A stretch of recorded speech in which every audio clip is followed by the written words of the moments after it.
The Fujian province of China is known as the Venice of Asia because of the superb stone sculptures created there over the centuries. Hundreds, perhaps thousands of years ago, stone sculptors worked in a time-honored and time-consuming way. When their sculpture was completed, the artist immersed it in a nearby stream, where it remained for many years as the waters constantly flowed over it. During this period, the finishing touch was applied by Mother Nature and Father Time.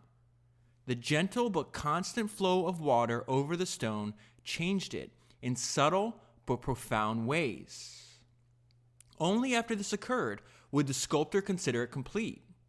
Only when time had done its work was the sculpture perfect.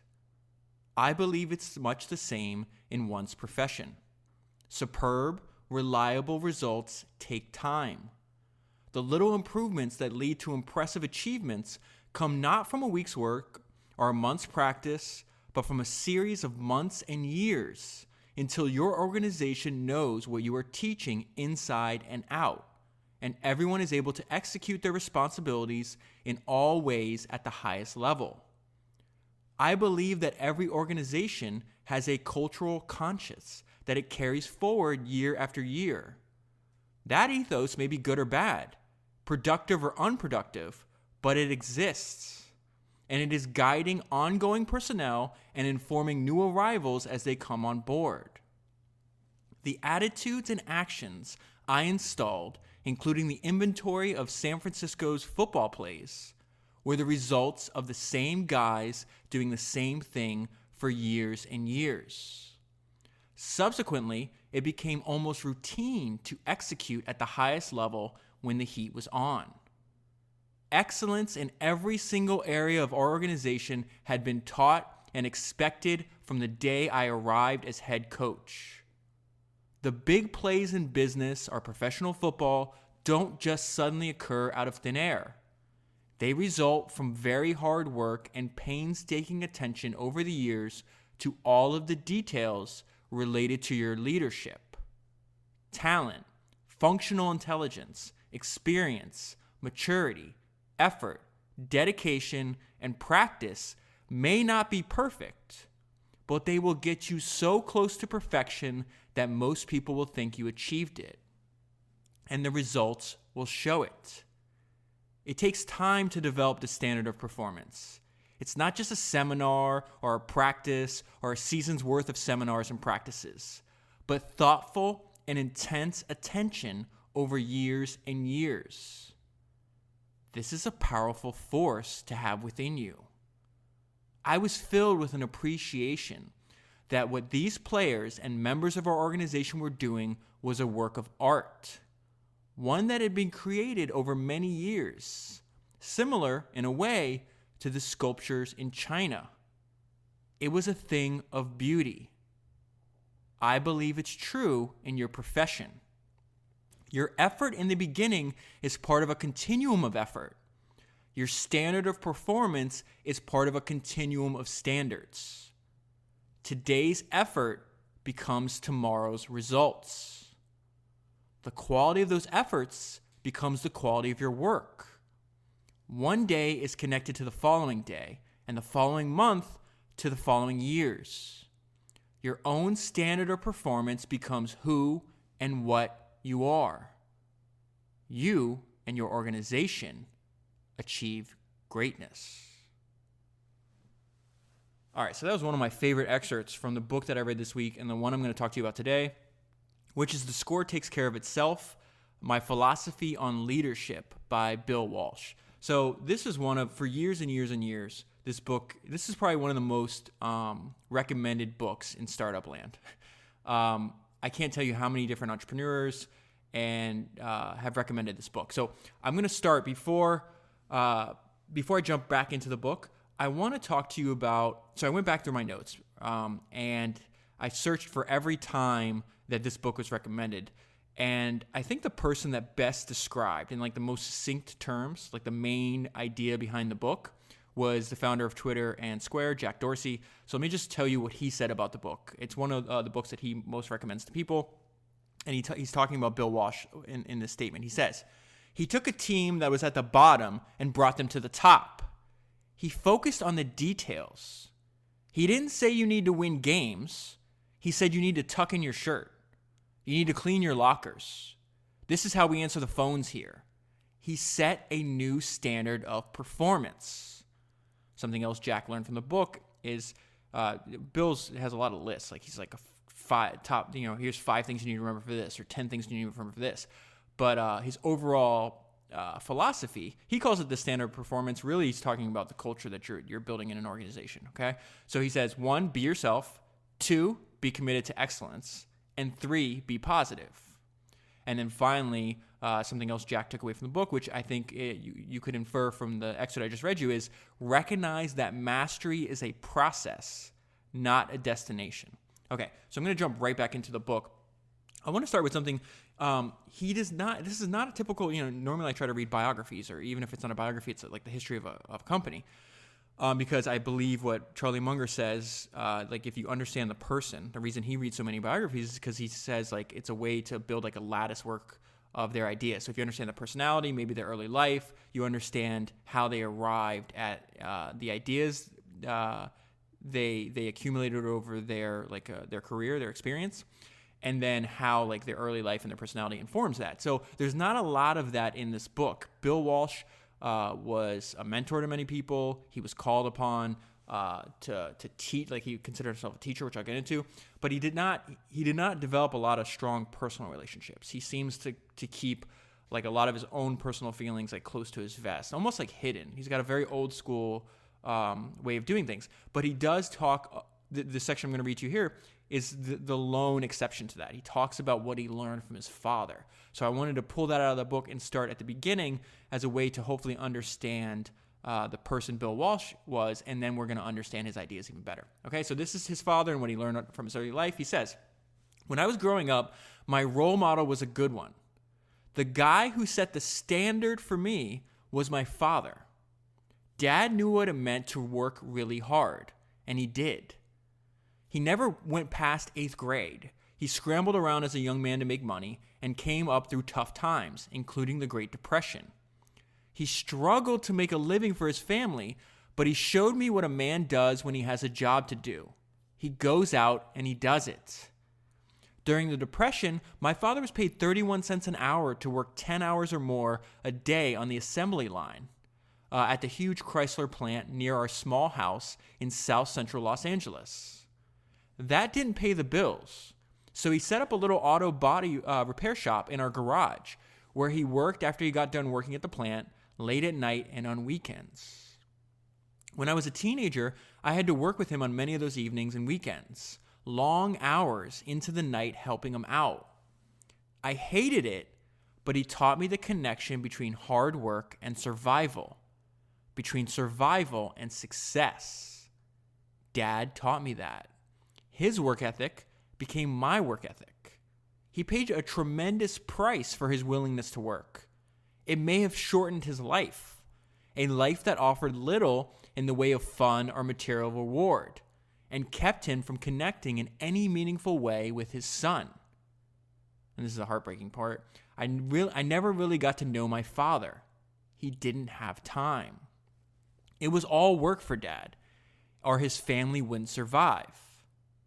Over the years, I've heard many theories, often complex or convoluted, on what it takes to be an outstanding leader. Most of the theories seem to take a monumental work ethic for granted, as if it is assumed or something, as if people automatically know what it is, and then they just do it. I didn't assume it. The majority of people out there don't know what it is.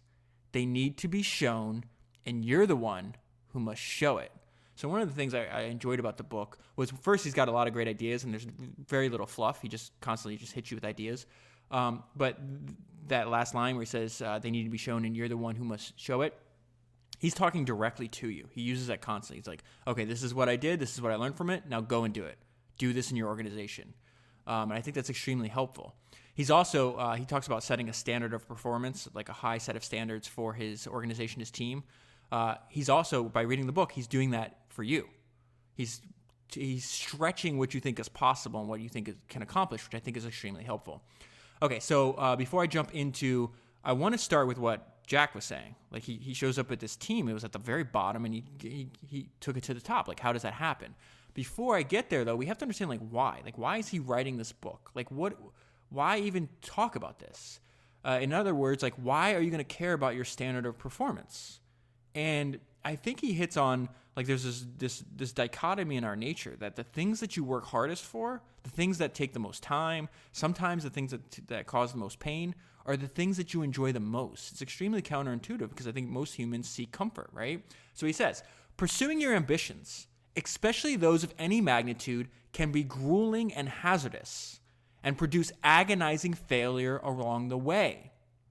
But achieving those goals is among life's most gratifying and thrilling experiences. So he talks a lot about he's just essentially like he's competing in a zero-sum game. If you've ever studied like the schedules of NFL head football coaches, like they're grueling. It's definitely not something I want for my life, but a lot of the book shares this experiences of like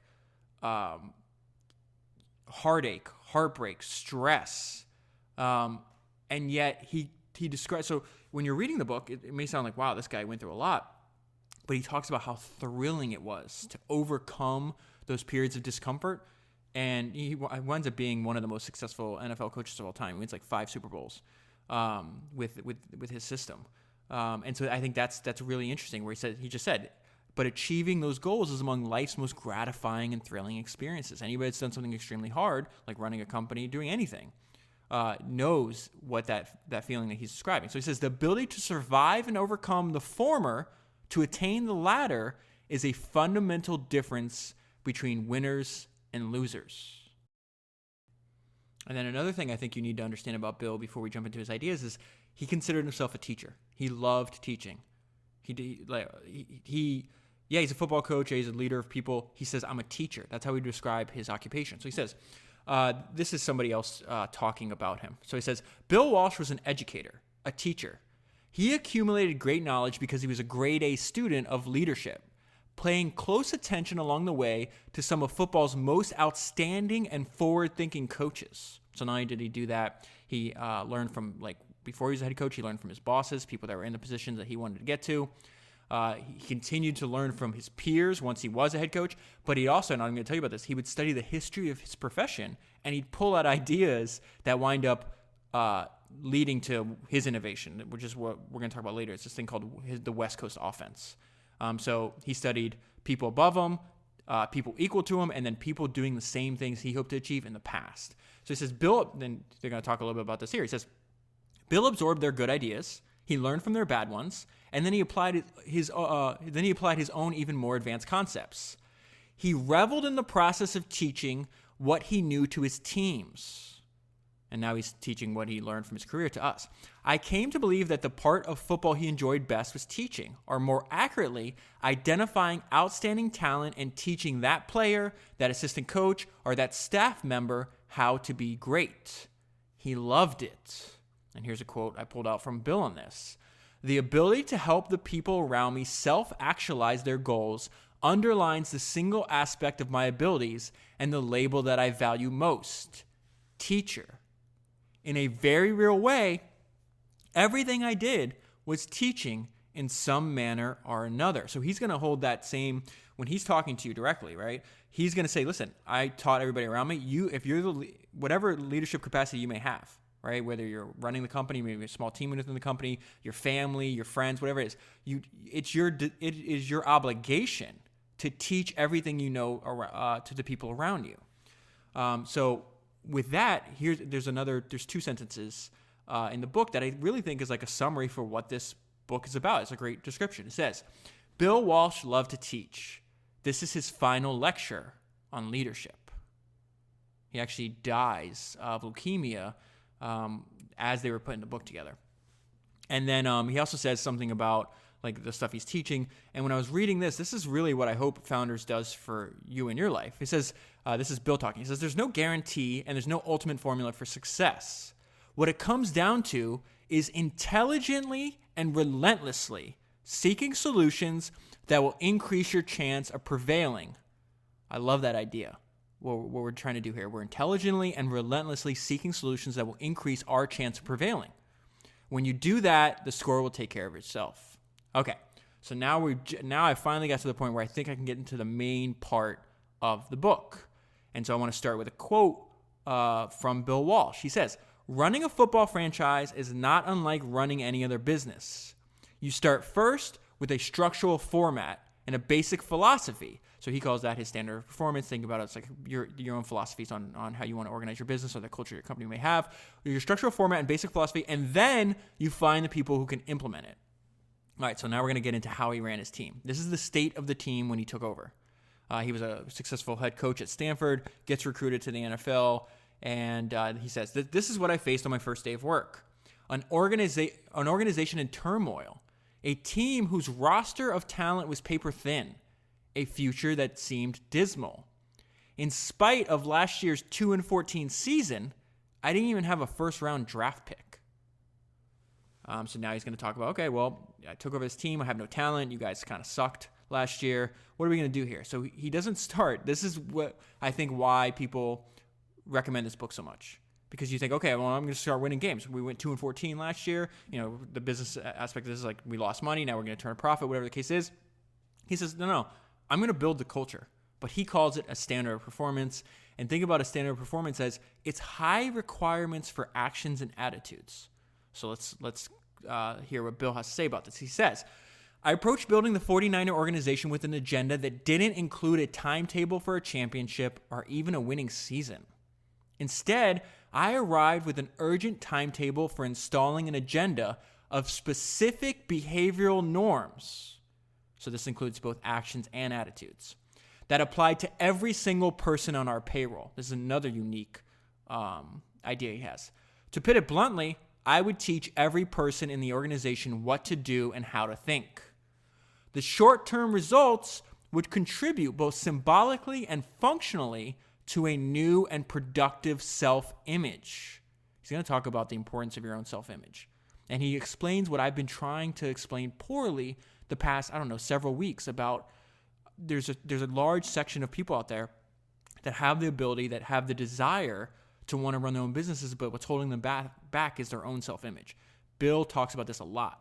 And so that's what he's talking about. It's like before you become a winner, you have to believe you have the ability to become a winner. And he goes, so I'm going to systematically convince every single person in my organization that that they have the ability to be a winner, and two, that they're part of a world-class elite organization. So what is he saying? He's like, this is the standard you have for your own life. It's down here. That's not good enough.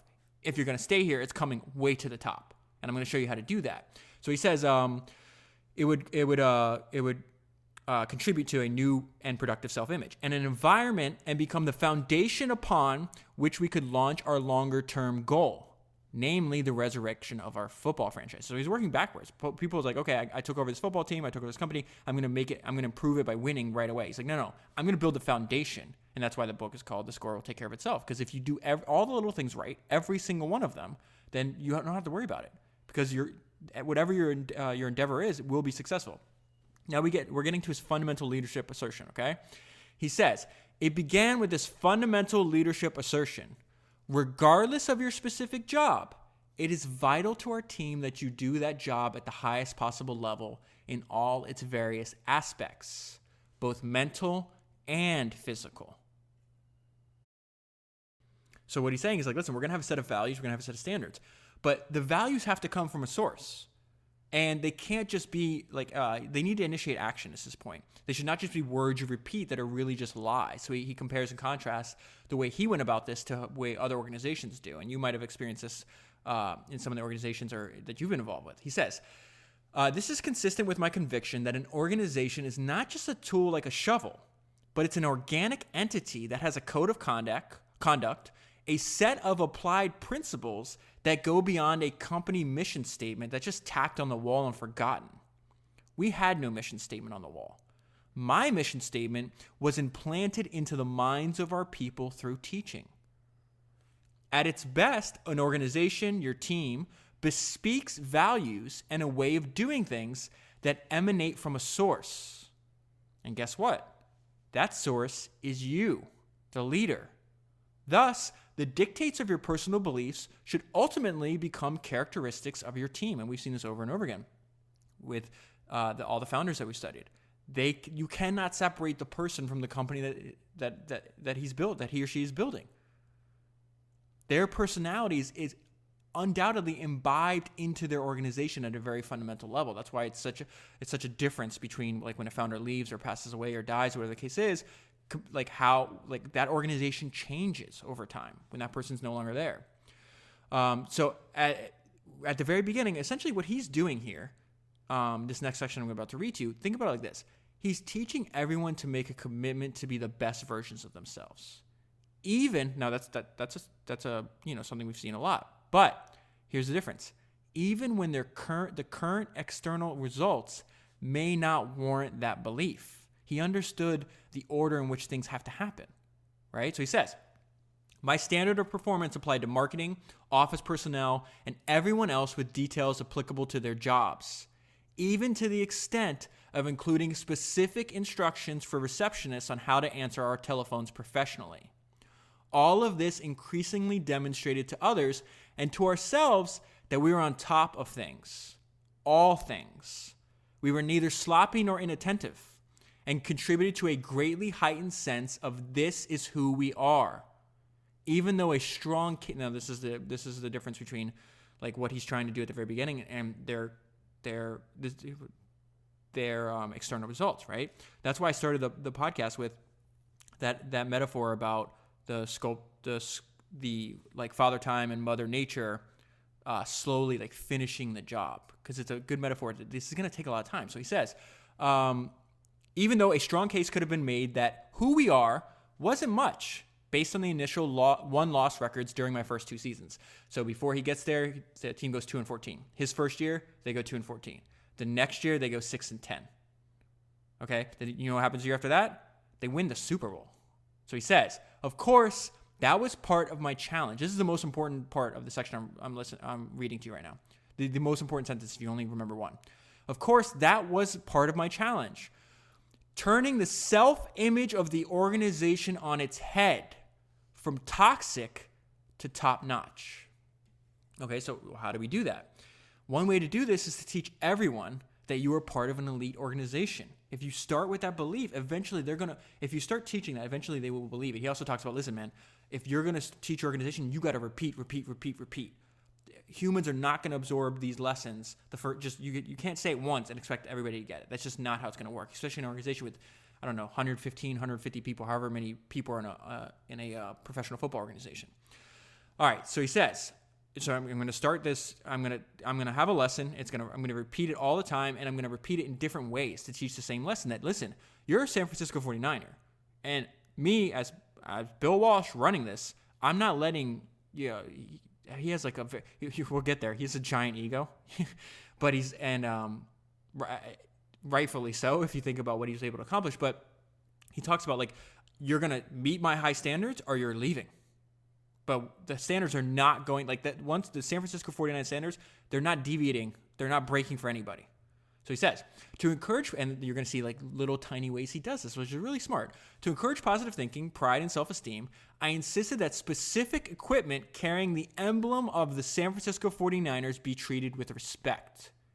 Okay, so if it has our logo, guess what? Now that I'm in charge, San Francisco 49ers, they're an elite organization. So you're not going to abuse things like a flag or an emblem. You're just going to throw it around. He's like, no, you're not going to do that. For example, players were told their practice helmets, which carried our emblem, should never be tossed around. So it's very common. He's like, they're done. They just throw it to the side. He's like, they should never be tossed around. They're not going to be sat on, and they're not going to be thrown in the bottom of their lockers. So what does he say? He says, you wear it, you hold it, or you put it on a shelf. The same applied to their game helmets, of course. That San Francisco 49er emblem and the helmet it was affixed to signified that they were members of an organization with pride and high behavioral expectations. So something he talks about a lot in the book is the reason this idea is so powerful is because very few people are held to a high standard. Very few, he talks about very few people are capable of holding themselves to a high standard. And then also very few people work in organizations or are part of organizations that actually make sure that every single person, they may hold certain parts of the organization, certain parts of the company to a high standard. But Bill's like, no, that's not good enough. Every single one.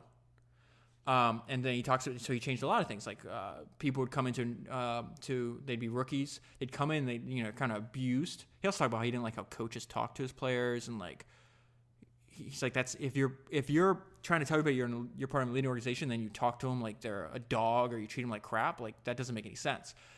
So this is another idea where he changed. He deviated from the norm. He analyzed what his peers were doing. He's like, no, that's not smart. I'm not doing that. So he says, we respect every member of the organization because they deserve it. If they don't deserve it, they are not part of this organization. So he says, in keeping with this philosophy, I forbade the traditional hazing of rookies and walk-ons, making them the butt of humiliation or physical punishment. He's like, I'm not going to do that. You're a 49er.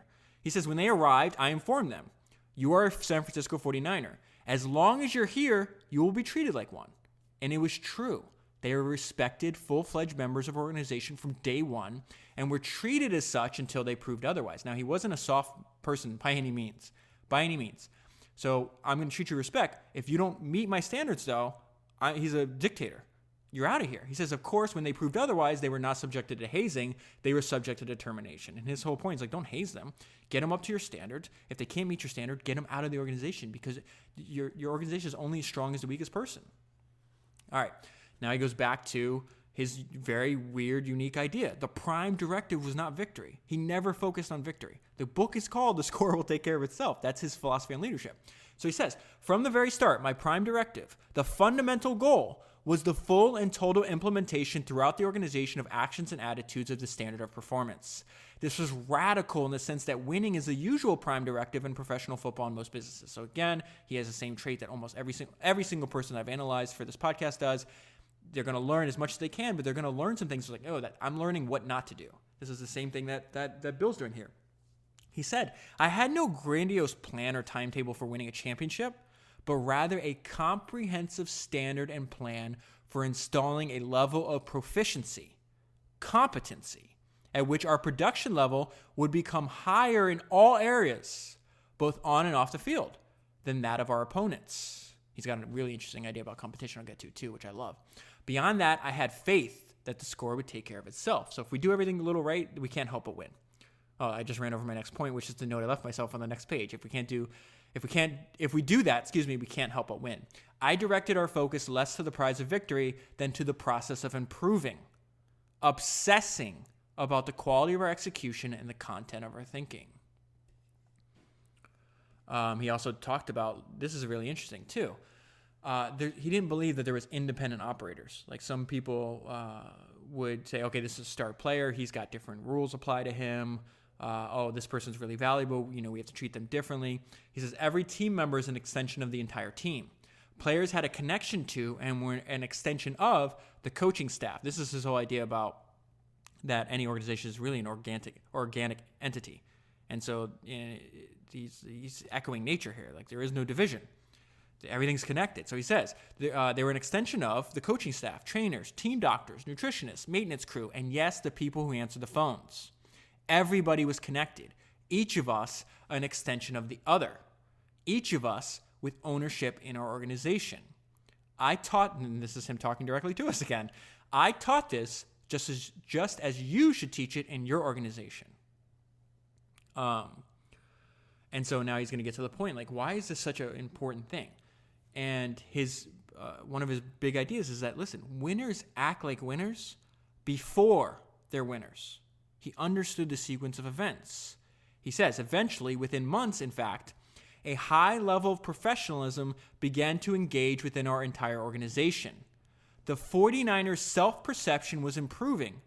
Individuals began acting and thinking in a way that reflected pride and professionalism, even as we continue to lose games. Winners act like winners before they are winners. Champions behave like champions before they're champions. They have a winning standard of performance before they are winners. And this sums up the entire section. The culture precedes positive results.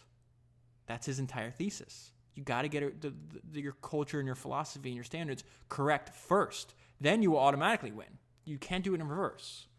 And I love this. So in this section, he's really good. He's a really good teacher. He did it for decades, right? So this is another way to think about the section I just read to you. In a way, an organization is like an automobile assembly line.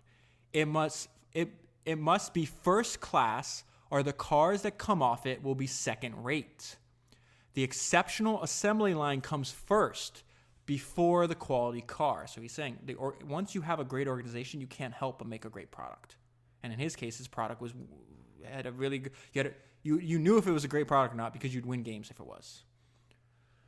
All right, so I really like this idea.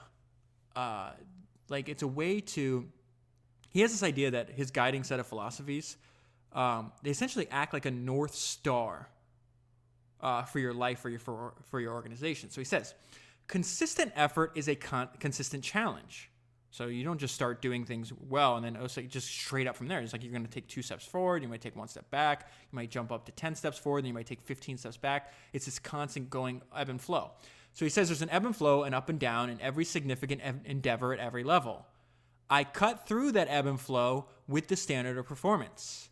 It was our point of reference.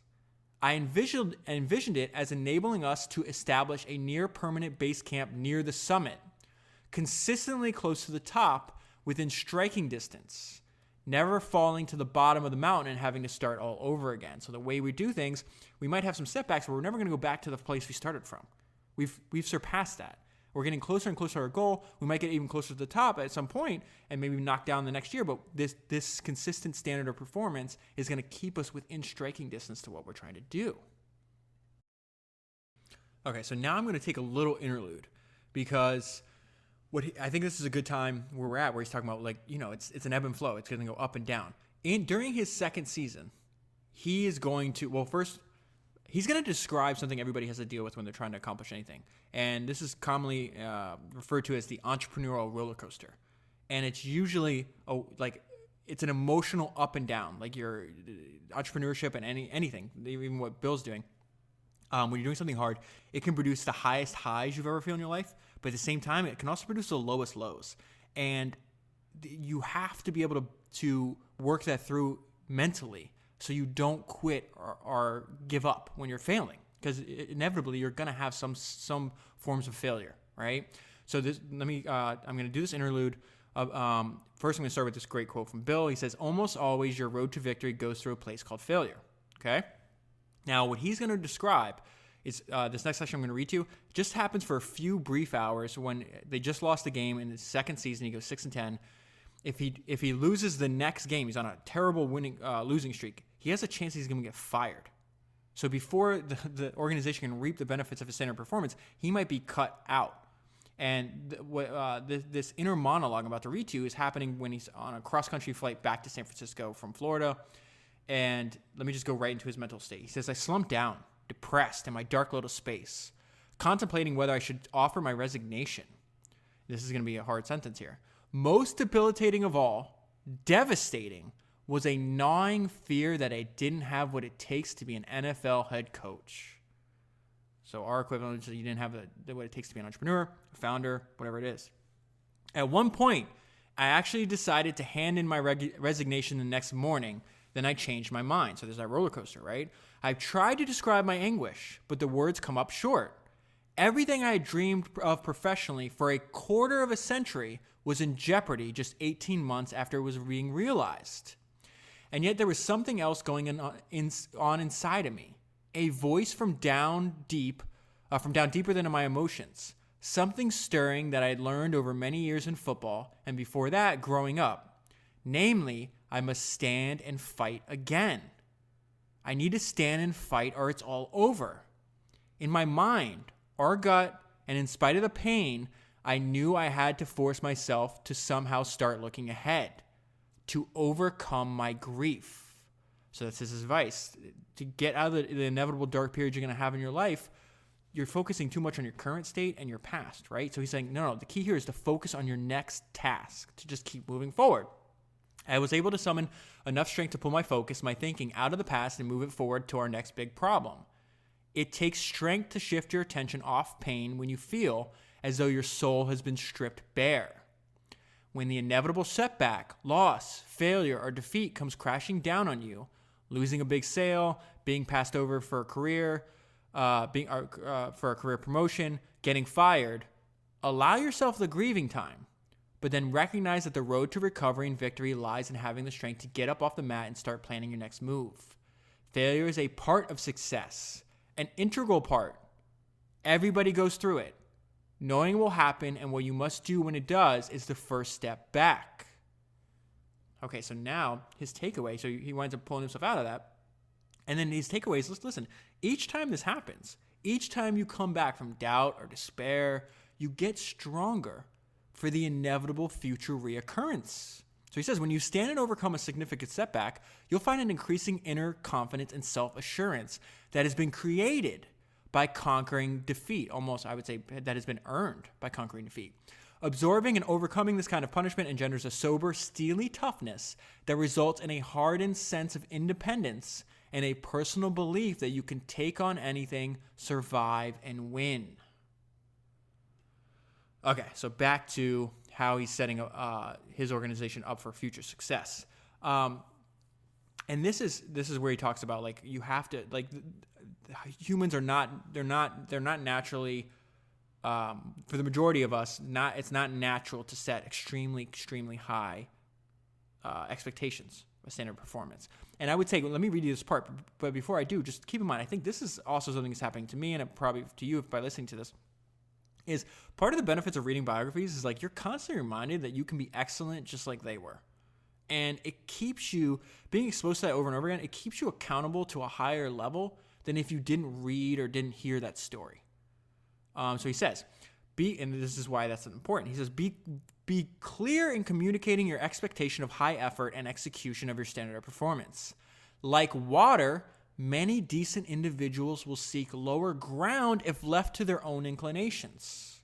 In most cases, you are the one who inspires and demands they go upward rather than settle for the comfort of doing what comes easily. Okay, so now there's a really interesting story. So this is the longest part I'm probably going to read to you. And it talks about, this story is incredible. It's an incredible story about how he came up with the idea for the West Coast offense, how it was derived essentially from, like, having to use the limited resources he had. And then this is how, and then also his habit of studying and constantly learning from others and then combining their ideas and adding his own unique ideas into something brand new. So this is innovation in the game of football. And then what's most interesting is this is how his competition, who lacked that innovation, reacted. Okay, so let's go into it. I love this part. Here's an interesting but very irritating footnote. For my effort in coming up with a successful new way of doing things, I received the disparagement of many in the NFL. Their condensation stemmed from the fact that my approach didn't rely on the traditional brute force, grinding ground game, or spectacular long bomb pass of old-time NFL football. Mine was a different approach, but he's saying mine is a different approach to gaining yardage, controlling the ball, and scoring touchdowns, which essentially he's saying mine's a different approach to the objective that everybody's trying to do. Everybody has the same objective. What we've seen over and over again as we study more founders in history is, like, but you can reach that objective in many different ways, almost limitless different ways. In a sense, the naysayers were seeking victory, but only if it came the old-fashioned way. They were locked into the past and unwittingly locking themselves out of the future. His main point, leaders do this to themselves and their organizations all the time. It was a change whose complexities were often misunderstood by observers. So in this section, he's going to tell us, listen, I thought deeply about this. I combined a bunch of different ideas. I had a unique set of experiences. And from the outside, if you didn't know it as well as me, we've talked about this a lot, it is possible for you to know more than somebody else. And if by doing so, gives you a huge advantage. So we're going to see that in his case, he's like, listen, there's people analyzing what I'm doing from the outside that don't even know what they're looking at. And we're also going to see a little bit of his ego. He says, it was a change whose complexities were often misunderstood by observers. Why? Because it's a new way of doing things.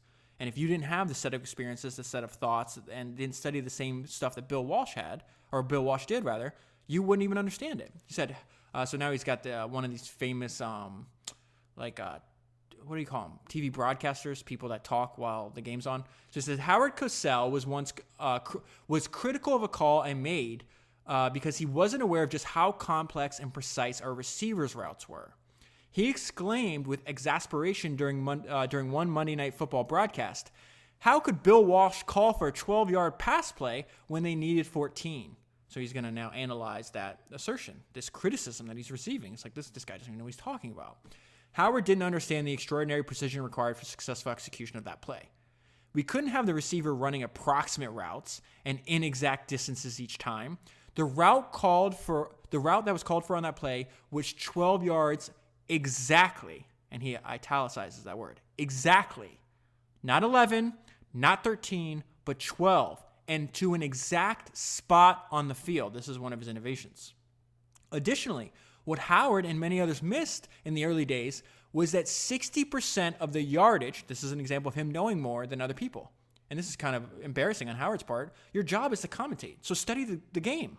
You don't even know what you're talking about. Additionally, what Howard and many others missed in the early days was that 60% of the yardage on our pass plays came through running after the catch.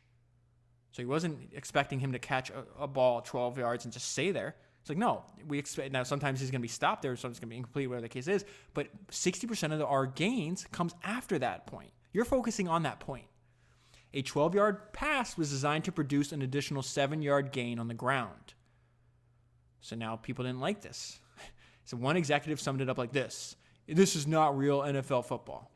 He viewed it as gimmicky, smoke and mirrors, neither substantive nor long-lasting. He was wrong. This is where we're going to see some of Bill's ego. And I'm going to talk more about this because he explicitly talks about the value of having an ego in the book. So he says, the complexities of the offense I created as compared to his real way were as dissimilar as a Rolex to a sundial. Now, it's a hell of a statement. This is what I love, because this is something anybody that studies history knows.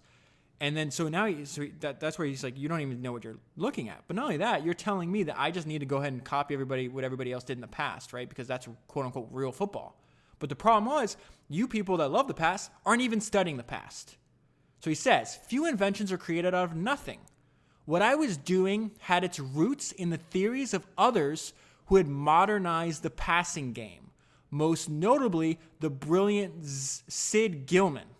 Okay, so think about that. He goes back, he's like, all right, and I'm going to tell you why he had to invent this in a minute. He's like, well, one of the things was like, I don't have a quarterback who's capable of throwing accurately a long pass. So like, what am I going to do? So what he did is like, well, I have a problem. Let me see how other people solved this problem in the past. And you had this coach in the past called Sid Gilman, who, I guess I'll just read. I'm going to read you what he says. He says, those who cling to the past had apparently forgotten the past. Early in its evolution, football didn't even allow a forward pass. Okay, so he's going back into he's studying the history of his profession. He's like, all right, I'm sure we've seen this somewhere before. He says, in fact, it was brought into college football simply as a device to make the game safer.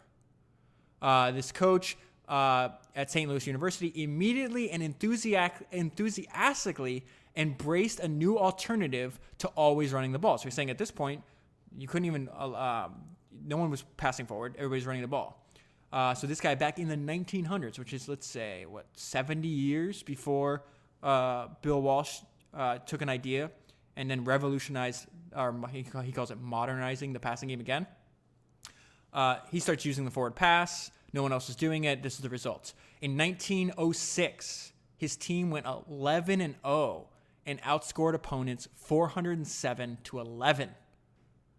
He faced traditionalists who looked down their noses at what he had incorporated as part of his search for victory. It's often the case that a game changer takes a while to change the way the game is played, and that's exactly what Bill Walsh did. His system is still in use to this day. Now, it's important to know, like, Bill Walsh was extremely smart, but it's not like he came up with this out of full cloth. He just told you, studied the history, he learned from other coaches, combined all his ideas. But it was also invented out of necessity. Somebody else gave him the name the West Coast offense. He said it should be called the lemonade offense because it was his response to be given lemons in the form of a team with no ground game and a quarterback without a strong arm. So he says, the fact that we had seemingly no options forced us to come up with new options. What's he talking about? He's talking about being resourceful. Here's a good question to write on a Post-it note and put on your desk. what assets do we have right now that we're not taking advantage of? He's talking directly to us. That's important. Let me say that again. Write out this question and then ask yourself, what assets do I have right now that I'm not taking advantage of? So this is an example of what he was working with. His quarterback's name was Virgil Carter. I was working with Virgil Carter's limited skills. He was a quarterback who couldn't throw a long pass accurately. So another thing was he analyzed how everybody else, like, they bunch their players. He's like, most people don't realize, most fans don't realize that a football field, the length it's 53.5 yards of width. That's a huge space. So he's like, why is no one using all that space? He's like, most teams bunch their players together. So what he said is, okay, I have a limited QB, can't throw long, but I can get him more space by spreading my receivers out, right? I'm going to use all 53 yards. So his innovation was, okay, I'm going to use 53 yards of width, and instead of going long, I'm going to use about 10 to 12 yards, maybe 7 yards of distance. And if you go 53 width by, let's say, 10 yards of depth, you have a giant field like you can utilize. And then he says, so the width of the football and the availability of 5 potential receivers were all available assets even before desperation drove me to utilize them creatively. Okay. I love that section. All right. Now he has something he says over and over again. You need to be unswerving in moving towards your goal. He says this a bunch of times in the book. It's also a trait that he admires in others, and he mentions other coaches that have this trait. And he saw that trait in other people. He's like, I want that for myself. So he developed that talent. He says, we are unswerving in moving towards our goal. We will not quit. There's an inner compulsion and an obsession to get it done the way you want it done. It's good to remind yourself that this quality, strength of will, is essential to your survival and success. Talked about earlier how to manage your mental state when you're having setbacks. In this case, he's talking about your physical state. You need to keep moving, acting, working. Often you're urged to go along and get along. You're advised that your plan should have worked by now, or told other variations that amount to backing away from a course you believe in your heart and know in your head is correct. Another great story. He's really big on details. He's like, listen, you need to sweat the little details, but you need to sweat the right little details. So he's going to give us an example of the same person applying the perfect execution of the idea, and then that same person not getting, doing the exact opposite. It says, Coach George Allen was a demon on details. He was preparing to play in the Super Bowl at the Los Angeles Memorial Coliseum. A few days before the game, he sent a staff member out to the Coliseum for an entire afternoon to chart the movement of the sun during the hours when the game would be played. George wanted to know exactly where the sun would be so he could calculate the advantage if his team won the coin toss. This is an example of sweating the right small stuff.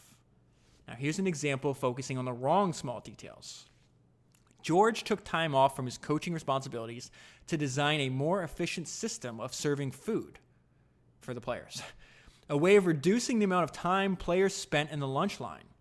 He took time out of his schedule to personally draw up a schematic for those players wanting soup with their meals.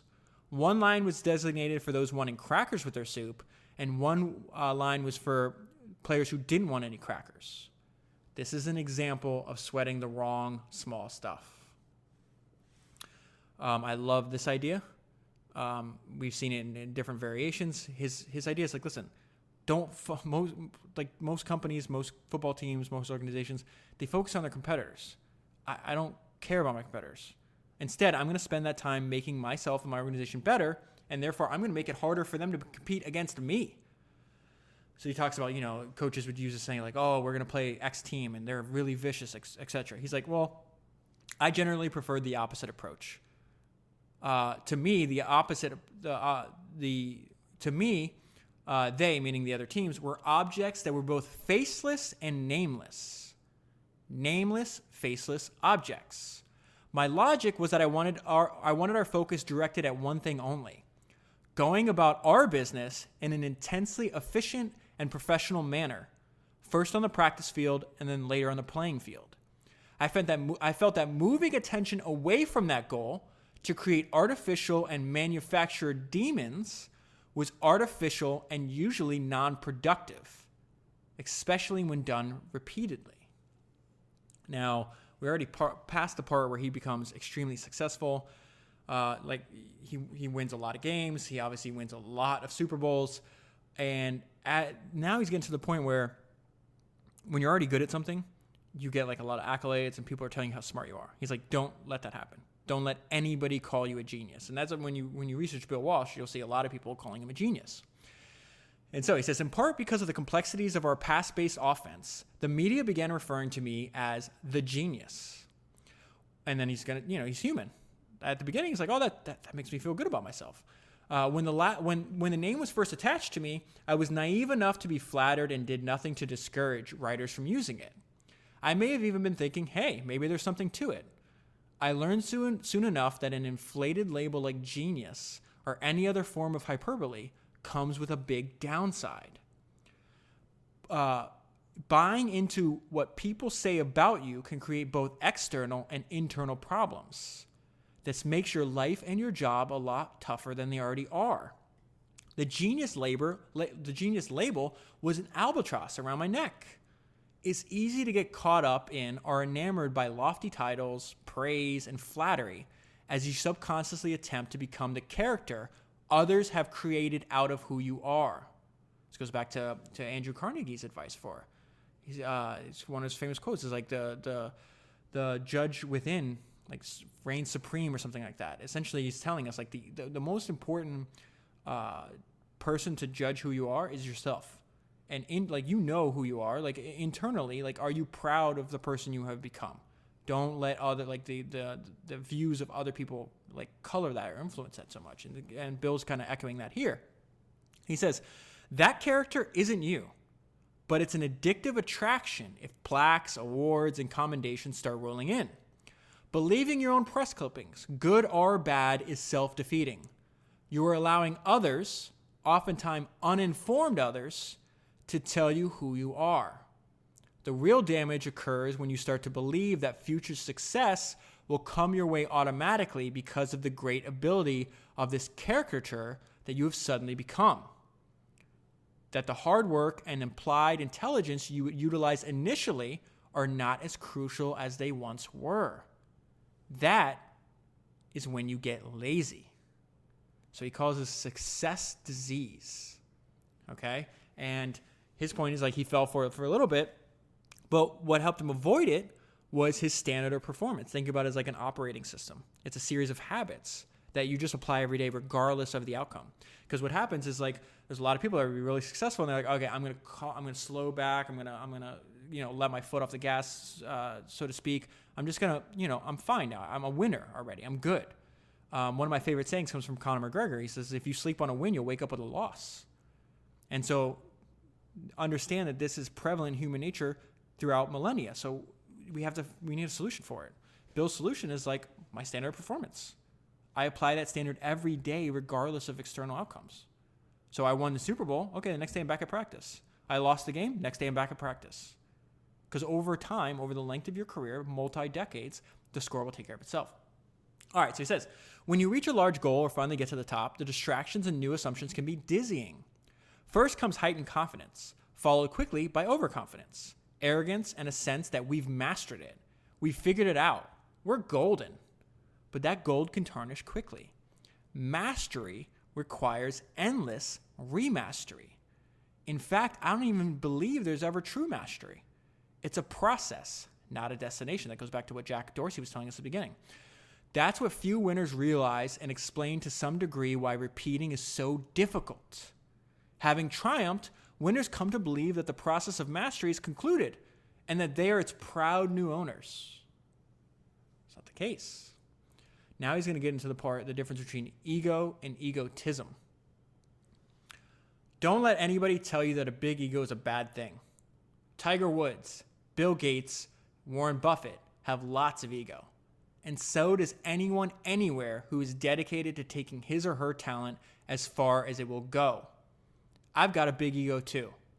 Here's what a big ego is: pride, self-confidence, self-esteem, self-assurance. Ego is a powerful and productive engine. And this is a very important part. Without a healthy ego, you've got a big problem. Egotism is something else entirely. And they're next door neighbors. You got to be very careful about this. Egotism is an ego that's been inflated like a hot air balloon. Arrogance that results from your own perceived skill, power, or position. You become increasingly self-important, self-centered, and selfish, just as a hot air balloon gets pumped with lots of hot air until it turns into some big ponderous entity that's slow, vulnerable, and easily destroyed. In evaluating people, I prize ego. It often translates into a fierce desire to do their best and an inner confidence that stands them in good stead when things get really tough. Psychologists suggest that there is a strong link between ego and competitiveness. This is a hell of a statement he's about to tell us right here. All the great performers I've ever coached had ego to spare. All right, so essentially what I took from this section is you need a belief in yourself. Just don't believe that you're perfect. There is I think arrogance, a lot of people confuse confidence with arrogance. To me, arrogance is when you think you can stop learning from other people. All right. Okay, I want to read you this one section. This is how a former player saw Bill, and something we've talked a lot about, which is essentially the power of focus. That whatever you're going to focus on in your life is what you're going to improve. So you have to protect that. You can't just give away your focus to a lot of people that don't want the best in your life. This could be, TV shows, friends, loved ones, whatever the case is. Like, don't let people distract you if what that distraction is not the best for you. So he says, I saw immediately that he had a singular focus on being first class, on being the best, on being the greatest. But a lot of people have the desire to be the best. Here's the difference. Bill knew exactly how to do it. The specifics. Not just for his quarterback, but for a receptionist answering the phones. Not just for a backup left tackle, but for groundskeepers. Somehow he knew what it was and what constituted greatness for every single job in his organization. He knew what a spreadsheet looks like, what a marketing presentation should look like, and all the rest. Detailed concepts. And he hired the very best people to do the jobs that he needed them to do. And in most cases, he had a good sense to get out of the way and let them do their job. This is a very undervalued management skill. So this is an important point because this is coming from somebody that Bill managed. And he's also talking about the superpower, when you combine focus and consistency, like what that will do to your life. Right from the start, he really got out there and coached, rolled up his sleeves, and got totally into teaching what he was aiming for. And he did that every day of every year for a decade. So he's talking about here, what that player is talking about here is what Bill's going to tell us now, that there's no mystery to mastery. How do you get good? There's no mystery to mastery. He says, in case you don't know, Jerry Rice played for Bill Walsh. Some people say he's the best receiver in history. So it's a story about Jerry Rice. And it's interesting, there's also a story about Jerry Rice towards the end of his career. He says, if you're Jerry Rice, the greatest receiver in NFL history, you're practicing, he says, if you're Jerry Rice, the greatest receiver in NFL history, and you're practicing a slant pattern at 6 a.m. over and over again with nobody within a mile of you, no football, no quarterback, nobody but Jerry working to improve to master his profession. Why is the NFL's greatest ever receiver doing this? He's going to get to the point. Jerry Rice understands the connection between preparation and performance, between intelligently applied hard work and results, between mediocrity and mastery of your job. And Jerry had the skill coupled with the will to do it. You never stop learning. So again, this whole section is about why do people feel there's a big mystery to mastery? Where Bill's telling us there is no mystery. You never stop learning, perfecting, refining, molding your skills. You never stop depending on the fundamentals, sustaining, maintaining, and improving. He says Joe Montana, which also he coached, and he says maybe one of the best quarterbacks of all time, did this as well. He says Jerry and Joe may be the best ever at their positions. At the last stages of their careers, we're still working very hard on the fundamental things that high school kids won't do because it's too damn dull. It wasn't dull to Jerry and Joe because the why. We go over this over and over again. People have to understand why they're doing it. It wasn't dull to Jerry and Joe because they understood the absolute and direct connection between intelligently directed hard work and achieving your potential. We all do, you do, I do. Everybody who's a serious player knows what it takes. The difference is how much you're willing to give to get there. For us, there is no mystery to mastery. It applies to anyone, anywhere, who wants to get really good, who wants to master his or her profession. It applies to you. Okay, so one pattern I see a lot when reading all these books is a lot of founders, they actually learn from seeing things done the wrong way. It's a very fast and beneficial way to learn. Bill's no difference. He says, I hate to see bad football. I hate to see a team play bad football even for a single play. Bad football makes me ill in the same way a symphony conductor hates to hear an orchestra mangle Bach or Beethoven. There's a reverence for the art. For me, it can be described as a reverence for football as it could be played. And he describes like the highest form of football. He's like, it's an exquisite beauty of what can occur at its uppermost level. I think top performers in all professions have the same deep respect, even reverence for their work. I go back to this over and over again. It's very obvious for me why a lot of founders and other people that want to master their profession keep recommending this book, is because that's essentially like that's what he's trying to help us do. Because he mastered his profession. Everybody works, right, to some degree. How many of us actually want to master our profession? It's a small group. It's a group of misfits, But these are the most interesting people in the world. These are the people that are most widely admired. And it's just like, why wouldn't you? You're spending half of your life, your conscious life, assuming you sleep 8 hours a day. You're up for 16. You're going to work 8 of those, right? Some people work more. Some people work less. That's probably average. Who knows? But that means half the time that you're actually experiencing life and not in some dreamlike state, you're working. Why would you not want to master it? It's just, I think it's like, it's one of those things I have a hard time explaining because it seems so obvious. And for Bill, like I'm glad he combined all the lessons that he learned from trying to master his profession, for 5 decades or whatever it was. Think about it. It took him, he wanted to be a head coach in the NFL. It took him 25 years just to get to that point.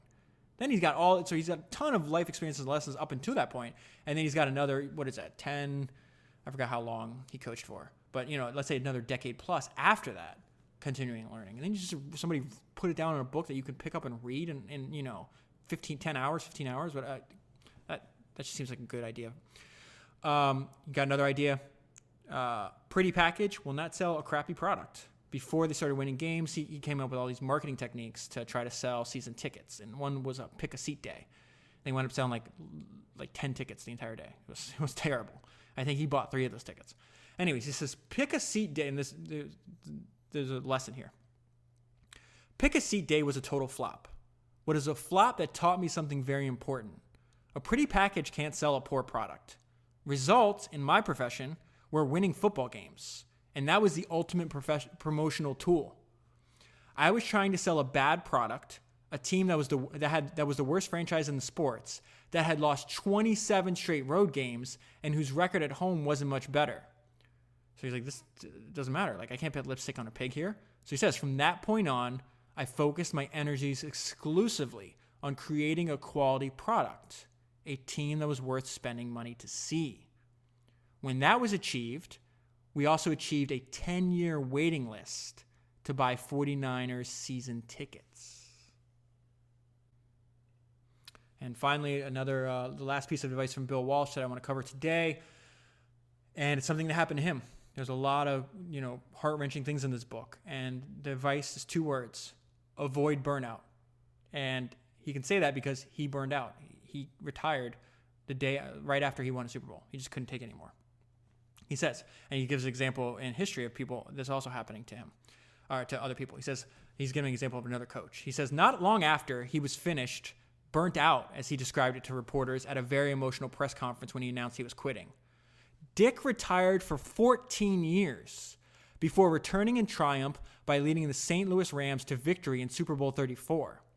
Later, he told the story of having a sign on the wall, this is his previous job, when he was the Eagles head coach. It said, "The best way to kill time is to work it to death." He told people, "I worked time to death until it killed me." So he's telling us to avoid this. This is his main takeaway here, though. This is Bill talking now. Can you imagine how burned out you must have to be to wait 14 years to return to doing something you love? I don't have to imagine it. I never returned to the NFL as a head coach, in spite of offers where I was given a blank contract and told to fill it in with whatever I wanted and then sign it. That's where I'm going to leave it. If you want the full story, buy the book using the link that's in the show notes on your podcast player or at founderspodcast.com. You'll be supporting yourself by getting a book that'll hopefully have ideas that help you master your profession, your craft, whatever that may be. You'll also be supporting the author and this podcast because it's an affiliate link and I get a small percentage of the sale, no additional charge to you. Thank you for listening. I just have one request. Please tell at least one friend about this podcast this week. And that's it. Thank you very much for listening. I will talk to you next week.